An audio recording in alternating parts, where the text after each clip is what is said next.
T'ai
laissé à Milan, à l'Inter de Milan, et je te retrouve ici, à Trélissac.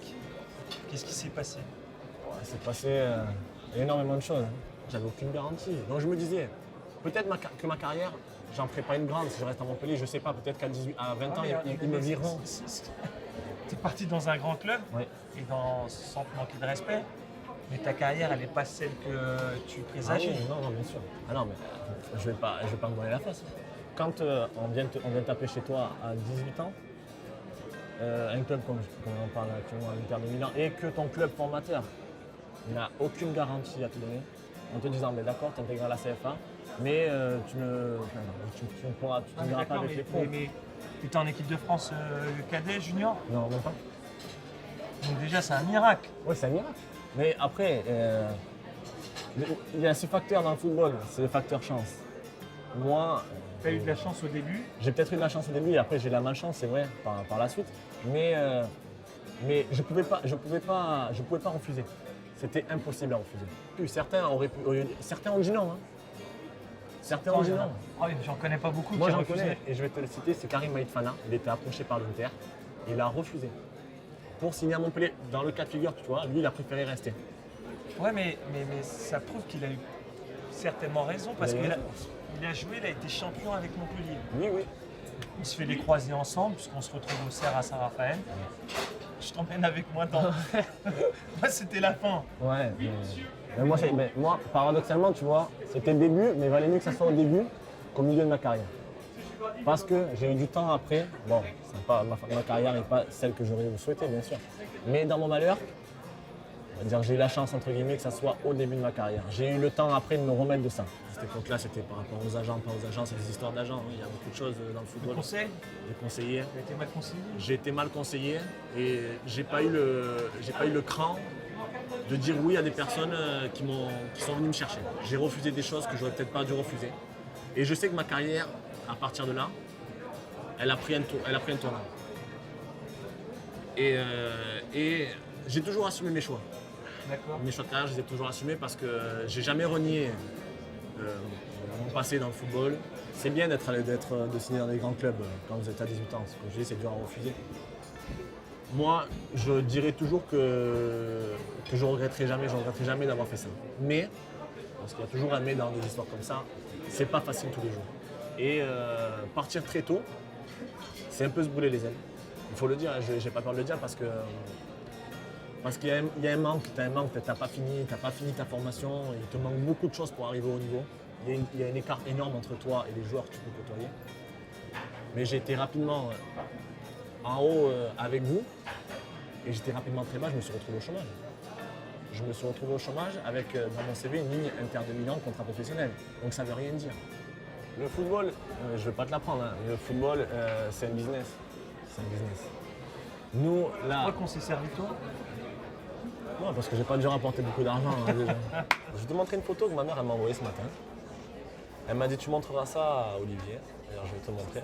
Elle m'a dit comme ça te rappellera des souvenirs.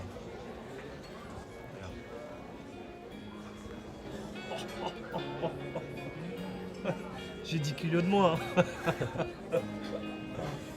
Incroyable. Ouais, t'as raison. C'est une photo d'entraînement que les photographes prenaient. Et c'est après, c'est des années plus tard que tu te rends compte la chance que tu avais et l'opportunité que tu avais. Photo aussi. Donc là, après l'Inter, tu es prêté en Espagne. Tu reviens à l'Inter et t'es reprêté encore en Belgique? Ouais, je suis reprêté en Belgique sur ma dernière année de contrat. Pour quelle raison? C'était un choix de ta part ou c'était le club qui comptait pas sur toi? Non, tu sais très bien, c'était super dur pour nous les jeunes de s'intégrer et de jouer avec l'équipe 1. Donc quand je suis arrivé, Pierrot il m'a dit bon, il va falloir que tu te fasses reprêter. Pierrot, c'est Ausilio, directeur du sportif. Ouais, et ton calvaire a commencé à partir de la Belgique alors, ouais, si je la comprends Belgique. bien. Ouais, c'est sûr, c'est là que ça a commencé parce qu'on avait un président qui était un mauvais payeur à l'époque. Donc C'est-à-dire c'est souvent ce qui arrive maintenant dans le Mauvais football. payeur, explique-moi, je comprends pas bien. On a eu des arriérés. Vous n'étiez pas payé? Ouais, non, c'est ça, on a eu des arriérés de salaire, on était en retard de plusieurs mois les premières années, tu vois. Les premières années. Ça, c'est plutôt en Italie, c'est pas trop en Ouais, Belgique, mais non? c'est en Italie, mais c'était un président italien. Donc s'explique. voilà, on a retrouvé le problème en Belgique. Donc on a eu ce problème-là, et malgré tout, on a fini la saison comme ça, et on est monté en première division avec ces problèmes-là. T'as fait la montée en Belgique? Ouais. J'ai fait 2 montées. T'as fait 2 montées? Ouais, Niort et Belgique. Niort et Belgique? Ouais. Donc, alors non, là, explique-moi. Donc tu fais 2 montées? 2 montées, Ligue 2, Ligue 1 et National Ligue 2. La première montée que tu fais, c'est en Belgique? En Belgique.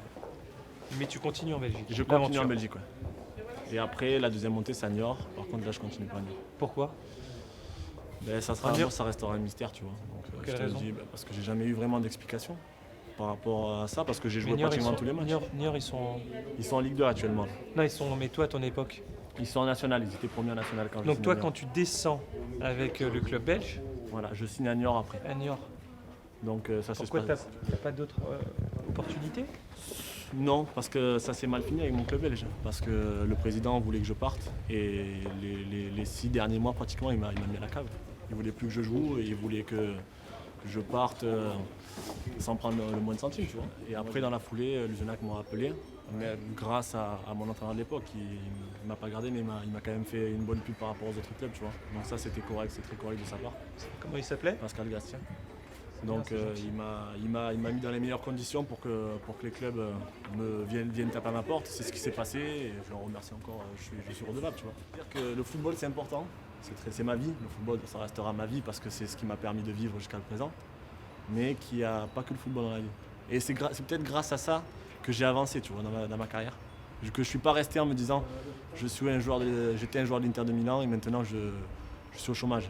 Si j'avais pensé comme ça, j'aurais peut-être arrêté le foot à l'heure actuelle, tu vois. Oui Et non. dans ce milieu, justement, la parole, qu'est-ce que parole, tu as à nous dire sur la parole? Elle a pas trop de valeur dans ce milieu. Mais ça, tout le monde le sait. Après, nous là. C'est-à-dire, non, il y a encore des gens, je pense qu'une poignée de main, c'est comme un contrat. Je pense qu'il y a très peu. Regarde ton entraîneur, Oui, quand il a pu te renvoyer l'ascenseur, parce que c'était peut-être Il y en a très indépendamment de sa volonté. il y en a très peu. Il y en a, tu peux faire confiance à des gens, mais des fois ils te déçoivent. Alors moi, avec ça, j'ai appris que dans ce milieu-là, je ne fais plus confiance à personne.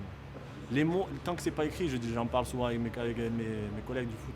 Je dis, tant que vous avez rien signé, les gars, vos contrats, tout ça, c'est des paroles en l'air. C'est des paroles en l'air. Donc tu leur parles à tes coéquipiers, Je leur parle de mon expérience personnelle. ton parce que expérience. C'est quelque chose que j'ai vécu, moi. Je suis passé à côté de contrats pour des blessures ou le fait qu'un coach se fasse virer le lendemain. Enfin, Toutes les péripéties. voilà, donc je leur dis, les gars, ne croyez pas ce qu'on vous dit, parce que c'est pas vrai. De Luzenac à Trélissac. Comment tu arrives à Trélissac? J'arrive à Trélissac, le coach m'appelle en me disant qu'il cherche un défenseur central expérimenté pour ce niveau-là. Donc L'objectif c'est la montée. l'objectif c'est la montée, ouais. Et T'es un homme de montée. je suis un homme de montée, mais le problème c'est que mes 6 premiers mois, mon contrat n'est pas homologué. Donc Encore une galère. Encore une galère. Mon contrat n'est pas homologué pour une erreur de fax de mails. Donc je me dis que ça continue. Mais bon, je dis bon, on va continuer, on est là, je suis installé, je voulais pas refaire de déménagement, j'étais bien, les mecs étaient super, donc j'ai continué l'aventure avec eux. C'était un club qui faisait la montée avec un budget assez important pour le CFA.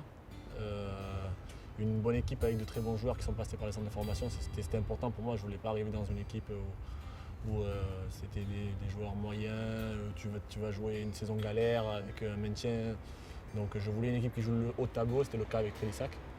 Donc ça m'a permis de jouer les premiers rôles. On a joué les premiers rôles l'année dernière, on a raté de peu la montée en nationale. Et on la rejoue cette année avec de très bons joueurs, on a des très bons joueurs dans l'équipe.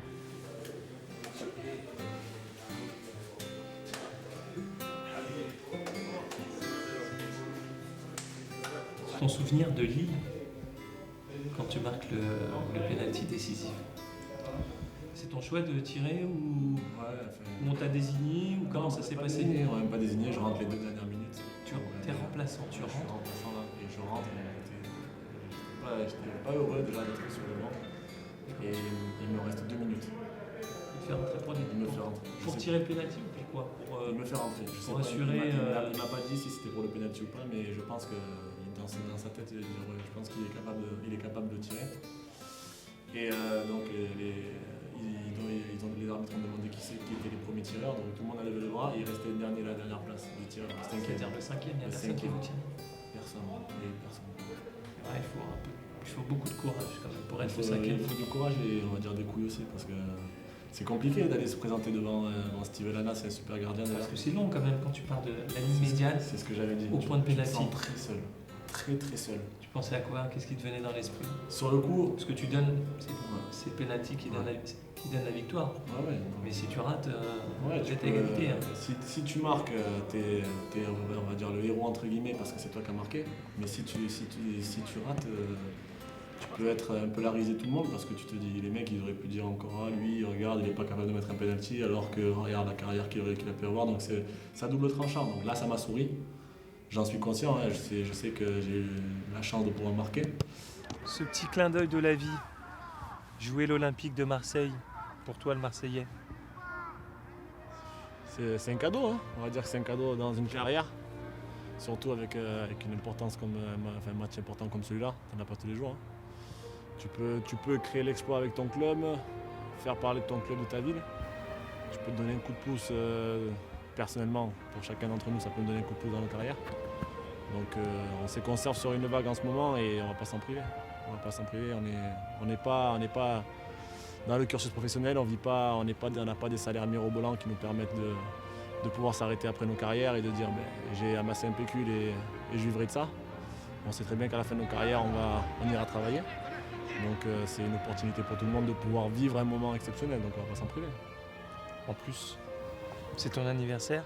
Ouais, destin, encore Quel destin! Toutes les choses elles sont réunies pour que ça soit une belle fête et une belle soirée pour moi. Donc, bon, après, il va falloir que je fasse un bon match.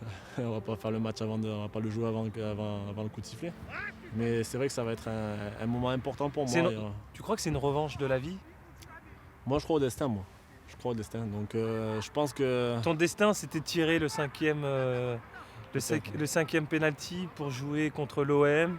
Le jour de ton anniversaire. Ouais, ça doit être ça. C'est une nouvelle carrière qui commence? Ouais, je pense que ouais. J'ai pris des claques dans ma carrière, dans ma vie. J'en ai pris quelques-unes et je pense que j'ai donné, ça y est, j'ai assez donné. Je pense que maintenant c'est le moment, de pouvoir profiter un peu de la vie de footballeur et de profiter des moments, on va dire, des moments forts qu'on peut vivre dans une carrière parce que j'en ai vécu au début. Et depuis un moment, ça fait un moment que j'en vis plus trop, des moments forts. Donc là, il y en a quelques-uns qui reviennent, on va en profiter. Tu joueras contre un club professionnel. Ouais. Que de souvenirs. Ouais, ça va me rappeler mes premières années de professionnel, les premières années dans le grand bain, de pouvoir rejouer contre des grands joueurs, même si c'est, avec tout le respect, c'est pas le grand Marseille qu'on a pu connaître. Ah, tu te la racontes quand même. Non, mais quand j'allais au stade quand j'étais petit, c'est pas Marseille qui est champion d'Europe. Et tu auras toute ta famille? Ma famille sera là, oui. Malheureusement, mon frère travaille sur Paris, donc il ne sera pas là, mais toute ma famille, mes parents seront là, ma compagne sera là pour voir ça. Ça sera un moment qui restera gravé à jamais parce que ton fils sur le terrain, sur un huitième de finale, c'est pas tous les jours. Contre Marseille. Contre Marseille, le jour de mon anniversaire, donc il y a beaucoup de choses qui sont réunies pour... Tous les paramètres sont réunis pour que... tous les feux sont ouverts, maintenant c'est à moi de faire le travail, hein, c'est à moi de faire le boulot. Bah, c'est tout ce que je te souhaite en tout cas. Merci, c'est sympa.